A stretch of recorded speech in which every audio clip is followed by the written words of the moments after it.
Elon Musk just announced a brilliant move that I really didn't expect. So in this episode, I'd like to round out my bull thesis on Tesla by talking about the controversial decision to open Tesla's supercharging network to other vehicles, and how that fits into the bigger picture for Tesla. This is a massive change that makes me think that Tesla stock is now very undervalued when I look 5 years out. Don't sleep on this. If you enjoy this type of commentary and analysis, consider liking this video and subscribing to the channel with all notifications turned on. That way you'll be the first to know when I come out with new research, regardless of how YouTube tunes its algorithm.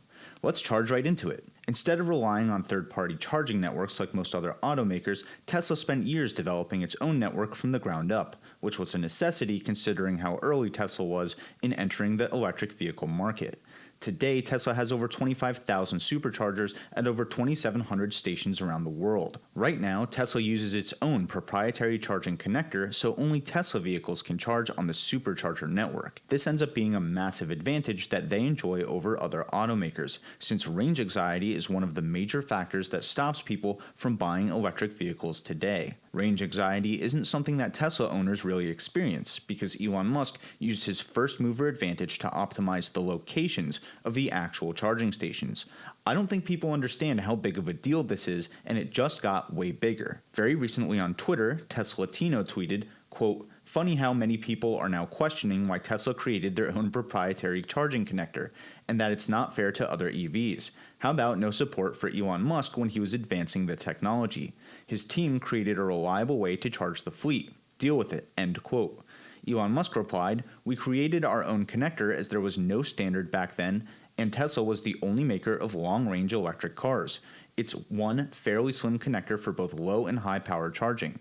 That said, we're making our supercharger network open to other EVs later this year," end quote. Then Aaron S. asked if it will be open to other EVs in all countries or just specific ones, to which Elon Musk replied, "Over time, all countries. This shift will cause a lot of short-term inconvenience to Tesla owners, and they're letting Elon know that they think he's giving up one of Tesla's biggest advantages. Here's why this is awesome for Tesla in the long term. First, let's talk about the supercharger network itself. Like I mentioned earlier, the actual locations of the superchargers are optimized to make sure that most people are always in range of one. And, as most of these tweets point out, that means they're in high traffic areas. That makes them perfect gathering points for the electric vehicle community at large, not just Tesla owners. There's no better way to market Teslas to their exact target audience than to make owners of other electric vehicles go to Tesla-branded superchargers and surround them by Tesla vehicles and enthusiastic Tesla owners. Here's another thing that might happen down the road. Recently, several major EV charging networks signed an agreement allowing users to roam across their combined networks of over 50,000 chargers in the US and Canada. That means electric vehicle owners would no longer need individual accounts and memberships with each provider depending on which charger happens to be at your mall, your work, or wherever else you go. This roaming agreement will make the experience more like withdrawing cash at ATM machines. Most cards let you use any ATM even if it's not your bank, so everyone enjoys more access to cash through a shared infrastructure.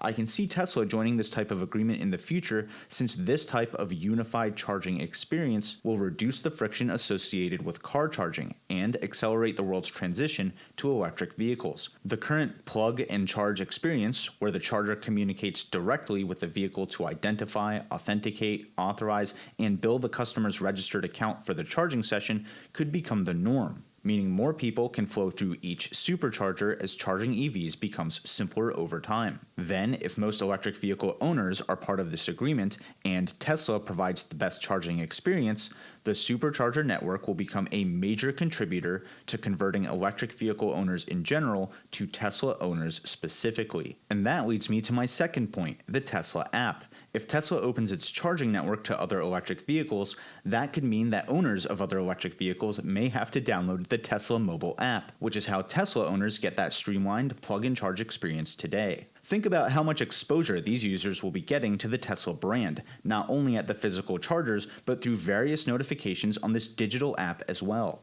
Did you know that if you owned a Tesla, you would have saved $4 on this last charge? Did you know that if you owned a Tesla, you could skip the line and use one of these 4 dedicated Tesla-only chargers, saving you about 10 minutes of wait time? What if Tesla starts incentivizing people to try full self-driving for a month by giving them credits at superchargers, or rewarding people who already use full self-driving for their data by giving them supercharging credits for every autonomous mile driven? Or an even simpler idea would be giving people credits to the Tesla Arcade or other digital services.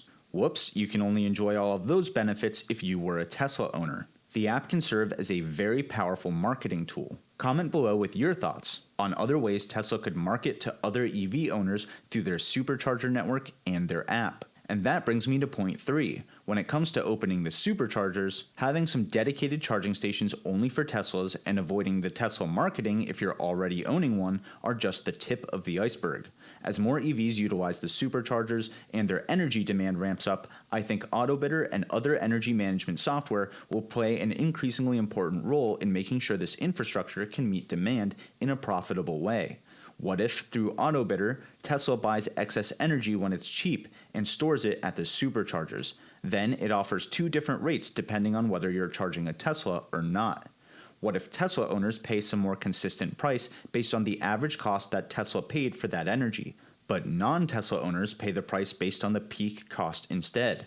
Or what if Tesla offered prepaid charge cards in 1,000 kilowatt-hour chunks, and Tesla owners got 10% off? I think the possibilities on how Tesla manages the entire charging experience for non-Tesla owners are endless. I think it's important to mention that I'm not advocating for a worse charging experience if you're a non-Tesla owner. I'm advocating for one that constantly makes you consider owning a Tesla.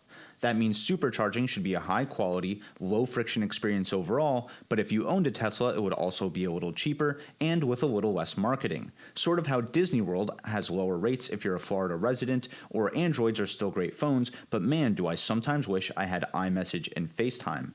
That's the sort of difference I'm talking about Tesla building into their supercharging experience here. I also want to point out that this would be the start of a powerful virtuous cycle. As demand increases for Tesla's supercharging, Tesla is incentivized to spend money further building out their supercharger network. As more non-Tesla owners spend money with Tesla, Tesla would continue to expand its lead by reinvesting that capital into more supercharging stations and supporting infrastructure. At the end of the day, getting more non-Tesla owners to spend more money with Tesla is a huge win, and that brings me to my 4th and final point. This is something that was actually pointed out to me by Tom Nash, and it's a really big deal. This move stops Tesla's direct competitors from making these types of infrastructure investments themselves. Let me give you a little context. If you didn't know, governments around the world have introduced incentives for automakers to develop electric vehicles, or very low carbon emitting cars. Credits are given to car makers that build and sell environmentally friendly vehicles. These car makers are required to have a certain amount of regulatory credits each year. If they can't meet the target, they can buy them from other companies that have excess credits. Because Tesla only sells electric cars, which come under the zero-emission vehicle category, the company always has excess regulatory credits and can effectively sell them at 100% profit. Michael Burry recently revealed that he has a short position in Tesla in excess of $500 million, in large part because of Tesla's apparent reliance on these regulatory credits. What Tom Nash and others have pointed out is that Tesla actually weaponized these credits, not the other way around. Tesla sold these credits to other automakers, allowing them to keep making internal combustion engine cars while fulfilling the regulatory credit requirements in the short term. At the same time, Tesla kept extending their lead in electric vehicles. These credits aren't just a profit center for Tesla right now. They're a mechanism for actively reducing the competition's immediate need to switch to electric vehicles, and as we know, necessity is the mother of invention. Tesla opening their supercharger networks to other EVs prevents other automakers from needing to make their own investments in infrastructure to reduce the range anxiety associated with their brands. Why build their own charging stations when they can just use Teslas? Well, in 15 or 20 years, when an incredibly large chunk of vehicles on the road are electric, who's going to own the lion's share of the infrastructure? Also, shout out to Tasha Keeney from ARK Invest, who started talking about Tesla spinning off its supercharger network or allowing third parties to use it back in 2016. If you want to know why I'm so focused on ARK Invest's research, this type of forward thinking is exactly why.